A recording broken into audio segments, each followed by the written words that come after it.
జరిగిన ప్రాణ నష్టానికి ధర్నాలకి కారణం మీరేనని ముద్దాయి నాగరాజు కోర్టు వారి సమక్షంలో చెప్పాడు. అదీ కాక మీరతన్ని బెయిల్ మీద విడుదల చేశారు.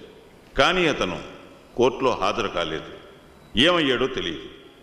కాబట్టి మీరే అతన్ని ఏదో చేసుంటారని ప్రాసిక్యూషన్ వారి వాదన. దీనికి మీ సమాధానం ఏమిటి? ఆయన ఏంటంటే సమాధానం చెప్పేది? సీఎం రాజీనామా చేయాల్సిందే. CM CM CM CM CM CM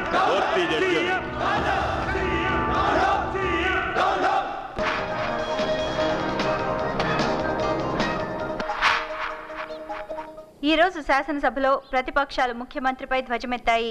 విద్యార్థి నాయకుడు నాగరాజు కోర్టులో హాజరు కాకపోవడానికి ముఖ్యమంత్రి చంద్రశేఖర్ నాయుడు గారి కారణమని, అందుకు వారు రాజీనామా చేయాలని డిమాండ్ చేశాయి. స్పీకర్ సభను 3 సార్లు వాయిదా వేశారు. ప్రతిపక్ష నాయకుడు కాసయ్య గారు ముఖ్యమంత్రి రాజీనామా చేయాల్సిందేనని పోడియం దగ్గర బైఠాయించారు. మీరు రాజీనామా చేయటం చాలా బాధాకరంగా ఉంది. ఎనీవే, నూతన ముఖ్యమంత్రి ప్రమాణ స్వీకారం చేసే వరకు ఆపద్ధర్మ ముఖ్యమంత్రిగా కొనసాగవలసిందిగా కోరుతున్నాను. అలాగే సార్.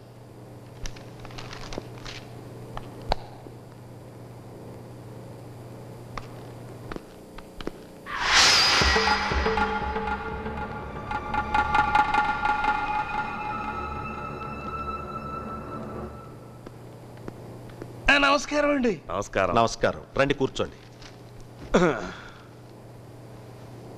మా పార్టీ నాయకుడు రాజీనామా చేసిన సంగతి మీకు తెలుసు.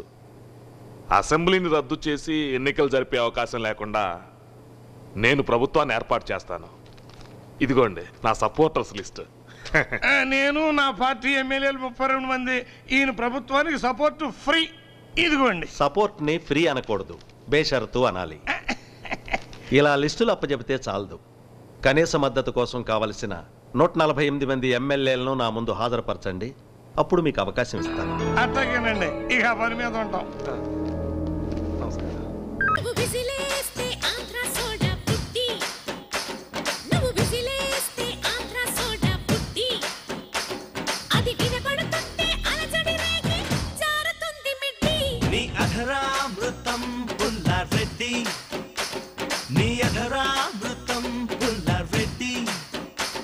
అర కేజీ అప్పుగా ఇస్తే కడత వడ్డీ మీద వడ్డీ.